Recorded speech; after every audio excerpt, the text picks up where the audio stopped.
Thank you for staying with us. And now we're going to take a look at the front pages of the papers. And we're starting with The Nation. Ladies, are we ready? Yes, we are. The giggling? Never. We are. Okay, so the major headline in The Nation is Presidency, APC slam Atiku over hunger, hardship and alarm. The ex-VP's low score for federal government out of touch with positive development. JTB OK's NINRC as tax IDs. We have inflation slides on stable economic growth, low food prices. At the top, we've got Judge returns motion by Kanu to CJ for reassignment. Dangote Refinery creates 24,000 jobs with 1,000 trucks rollout. Tinubu cuts short vacation expected back today. Why weak Qatar Bridge must be demolished by federal government. For me, I feel like that is the biggest story in the paper today. Then finally, we have Senate plenary or express court order to determine Natasha's return.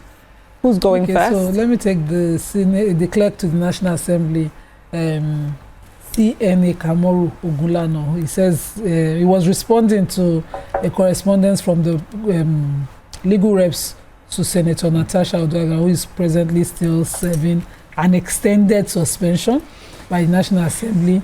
He says that as the clerk of the National Assembly, he has no rights, no powers to review, reverse or interpret Senate decisions, and that he only serves an administrative role and provides support to the Senate in accordance with their resolutions and standing orders and provisions of the Constitution, and that's all.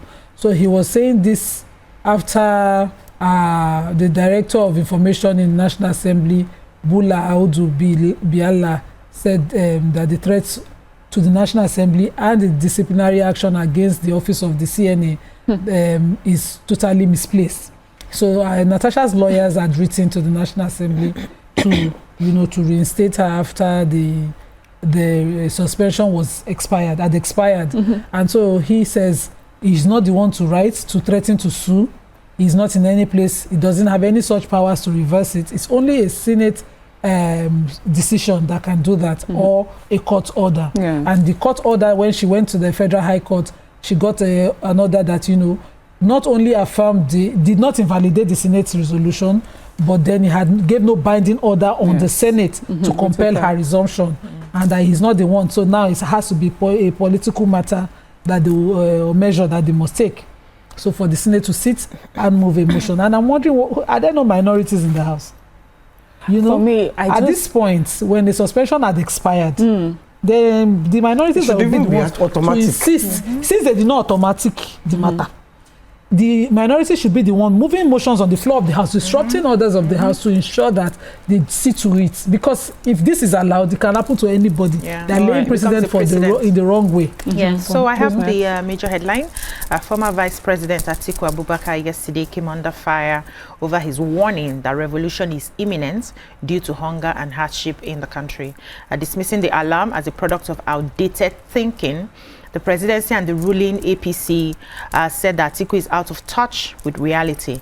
Atiku and his party are stuck in the past, fixated on doomsday scenarios and revolutionary rhetoric. The presidency said in a statement made by the Special Advisor on Information, that's Bayo Adenuga, he said the country making progress under President Bola Ahmed Tinubu's administration, that it is curious that what Atiku can decipher is imaginary gloom. He said talk is cheap. Former Vice President Atiku Abubakar and his handlers are clearly out of touch with the positive development unfolding in our country. Their claim is that hunger is ravaging Nigeria, and their comparison of our situation to the unrest in France before 1789 revolution or the 1917 Bolshevik revolution in Russia is grossly misleading. They went ahead to berate Atiku for making a reckless statement. The APC National Publicity Secretary, Felix Moka, said only the former vice president sees hopelessness where every Nigerian sees hope. There was something he listed, which is a part of the achievement of this administration. He says that Atiku offered a subjective analysis, pointing out that Nigerians are already savoring the bold reforms. He said the presidential aide that he talked about inflation, saying that inflation had declined for 5 consecutive months, while the country recently posted a record trade surplus, with non-oil exports contributing nearly equally to the trade balance of 48.52% ratio compared to crude oil. He also said that Nigerians' foreign reserves stood at $32 billion when presidents assumed office, and now they moved it to 40-something. I wanted to get the exact figure. I can't see it here. 40-something dollars right now, showing that they've been achieving quite enough, and very soon many people will be able to feel the impact of the achievement of this administration. So I think we should go and sleep. Stop saying that people are hungry. Well, I always know that with these conversations like this, it depends on who's telling the story. Yeah. Exactly. And what facts they have on ground. Quite disturbing that every time someone criticizes the government, somebody from the presidency has to say something. Why do you have to respond? If what you are doing is right, just leave it. We will see by ourselves. Why can we have called them out for not responding, for not saying what they are silent doing? No, won't they earn their money for the PR? There's a job that somebody has to be paid. Why can't you have in that kind of situation you have been paid? I think action speaks louder than words. Not in politics, but you need to be seen to be why doing. can you have the story why we Carter Bridge will be demolished? Let me take my story and mind my own business. So the Federal Controller of Works, Kehinde Olukorede, has given an assessment of the Carter Bridge, and she says she was actually on a live TV program when she talked about it. She said the bridge, that's 3 of the major links between, the bridge is one of the major links between Lagos and the mainland. Yes. And that it's the oldest bridge, but that when they carried out, what do you call it, work, they only did the surface. They didn't go underground to check the structural damage is like if you have you are treating your hips when your legs are gone. Now that is what is the structural damage with the bridge, that it's from illegal mining and dredging. Also from trailers parking on the bridge. Yeah, static load. Yeah, that's bridges are made for dynamic load, not movement. That's kind of static load. Yeah. That's engineer. So, how much are they asking? How much are they asking? They're not even asking. They're just saying that they're going to demolish the bridge. She's saying rehabilitation will cost about 3 billion naira. It's not in this story. Did you read that? Yes. Anyway, let's go on a short break. When we'll come back, we'll continue with the newspapers. Thank you for staying with us. We would like to apologize for taking your time as we experience a technical glitch. And so to make up for time, we will just quickly wrap up the newspaper review and then go straight into our hot topic. But let me just take the stories in the Punch. So we have the major headline: farmers fault federal government's order as agro imports hit 2.2 trillion naira. Dangote vows refinery won't fall to oil mafia. Southeast behind as Southwest maintains voter pre-registration lead. Nepal protests. 2 Nigerian inmates rearrested after jailbreak. Federal government suspends controversial 4% import duty levy.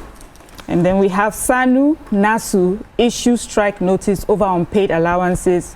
Forex inflows reserves boost naira to 1,497 to the dollar. And Tinubu Fubara end foreign trips. IBA set for handover. And finally, President fires back as Atiku warns of revolution.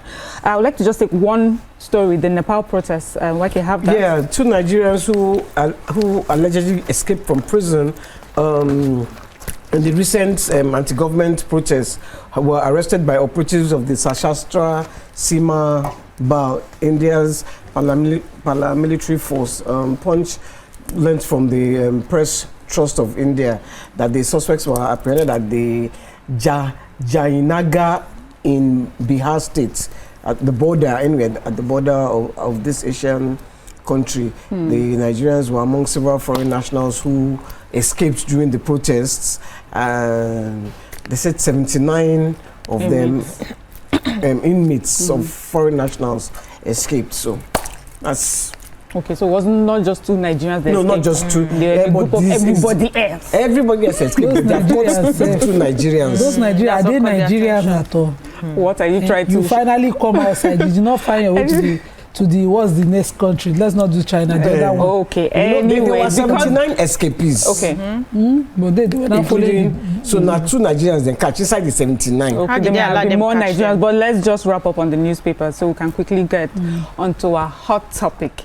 So, a viral video shows a Nigerian man upset after finding that a woman he once gave 550,000 naira is back on the streets begging with her children. Critics say she wasted the money and lacked discipline, discouraging others from helping. Supporters argue that inflation, high rent, healthcare, childcare, all this make a single cash gift insufficient. And her case highlights deeper systemic poverty. Many also fault the man for filming and exposing the woman and her children, calling for long-term empowerment programs instead of one-off handouts. What are your thoughts on this? You know what, when I read this, I felt like we have discussed this topic many times. I had to even confirm that it was not the same story that we had taken once before. And in the video, you know, you see this woman, and to be honest, looking at the video, she does look like she is really in need of help. But the conversations out there, I think it really, you know, we should look at it, which is, when you give a cash gift, a one-off handout, should that be enough? And should you feel upset if the person doesn't quite use it the way you thought? Or, you know, if you really want to help, not only do you give this handout, you also need to do like follow-up to just make sure that this person is using this gift properly. What are your thoughts, ladies? Who would like to go first? Okay. I can go first. Okay. I can go first because I watched the video. And one of the reasons why the man called her out was because he actually asked people for money. Okay. So he was able to give her the money. He asked for donations and people donated. So he felt that his own reputation was at stake. Because if they had seen her, they would think, oh, he chopped the money. He didn't give her. And he didn't give her. So he had to call her out. And she was giving excuses of her husband took the money.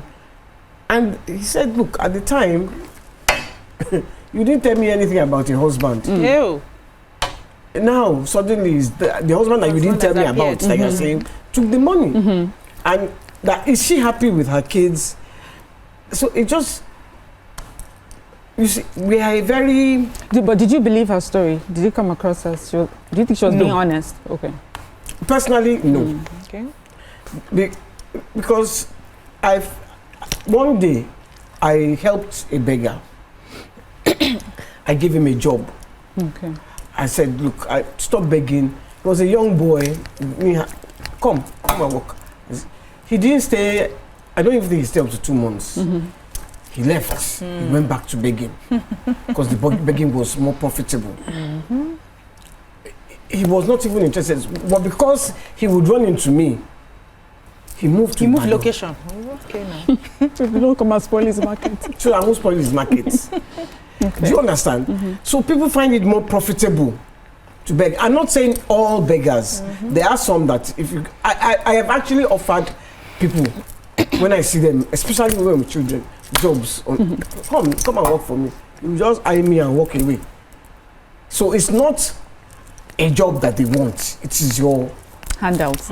Yeah, you know. So we find begging more profitable, and because we're very religious, I'm not saying spiritual now, religious. Yeah, right. That and the way to heaven is by giving you. So everybody wants to go to heaven. So everybody is giving out to go to heaven. Through that, even those living in hell. Want to go to heaven. And he came to me straight. Oh God. Say yeah, just take. Let me go to heaven. No, nobody's thinking, am I helping this situation? Really? Really? What is the solution to this situation? Bam. And now that guy, because she said that's how much she needed. Yeah. Where I think he made the mistake was he should have followed up. Okay, I've given you, because 550 naira is nothing to be sneezed at. Yeah. I've given you 550,000. Oh yeah, let's go and get the shop. Oh yeah, let's do this. Because now you know that, or maybe he didn't know at the time that when you give them that kind of, because for someone who is begging 550K, you just collected it and you are back on the streets begging. Okay. Let me try to. Okay, just before you join, please, I had forgotten to invite our viewers to join the conversation. So I would like you to join the conversation on 0201-635-2013 or 0902-416-3440, or tweet to us at TVC Connect using the hashtag YourViewTVC. Of course, we can have these conversations without you. Nima, please. So we want to go to heaven, we'll give. You know, and I blame the scholars because they are not doing enough on this sadaka thing. It's my religion that promotes giving the most in this way. We give too much sadaka in the wrong way. So now you see them establishing Zakat and Sadaka Foundation to ensure that there is a collection of it and there is a proper channel of it. But a lot of us still believe that, oh, he's in need. He has one hand. Whether it's truly one hand or it's just disguising, we give because the intention to give is that you have with God. It's a relationship you have with God. And your business is not to verify how many bad people are taking advantage out there. Because you will give, because whether or not they are bad people, so that you don't miss good people who are desperately in need. But so what you are saying is that do your own and God will do the rest. Yes, that's basically how it's done. But now with time, I don't give. No matter if you like, knock my glass. For a while now, I don't give because there was a guy I remember back then, 1999, when I got into LASU for a diploma, and there was this particular guy in 2009 when I got married and I was in the market. He was in the same spot I usually see him on Ojo Road begging. He's always missing his transport fare to the same place. So I stopped it. From that day, I just made up my mind, never, no matter how desperate you are on the streets and you're begging, if you like, cry blood and walk past you, because I don't have any reason to verify it. There are channels now, which is one of the things I do on the Dorcas Cancer Foundation. Where I channel my sadaka, so I don't have to explain to nobody. Nobody has to know. I just do it and I keep my mouth shut. So there are better ways of reaching people in need. And the Prophet ﷺ too, because we are Muslim, mentioned that, you know, reach out to those who are not necessarily begging but are in need.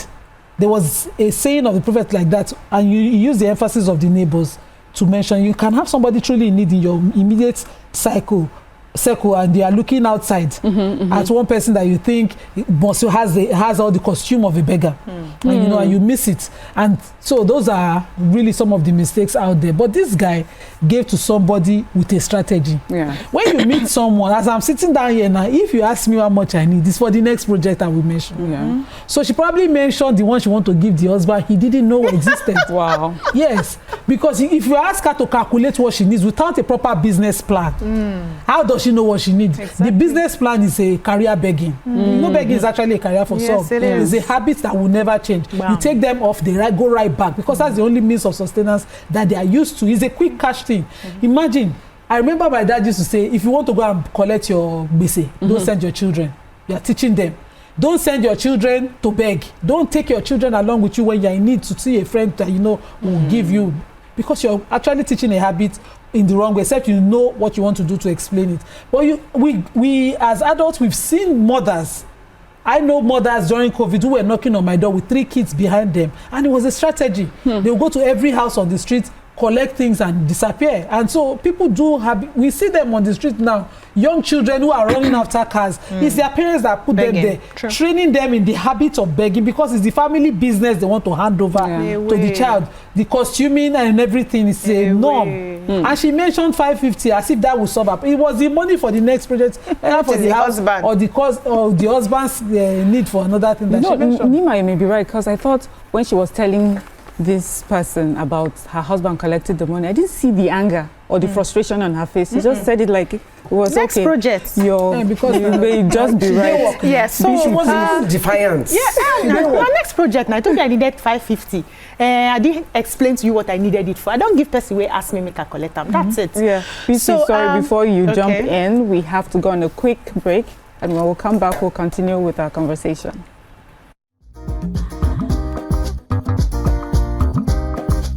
Stay tuned. Your View will be right back.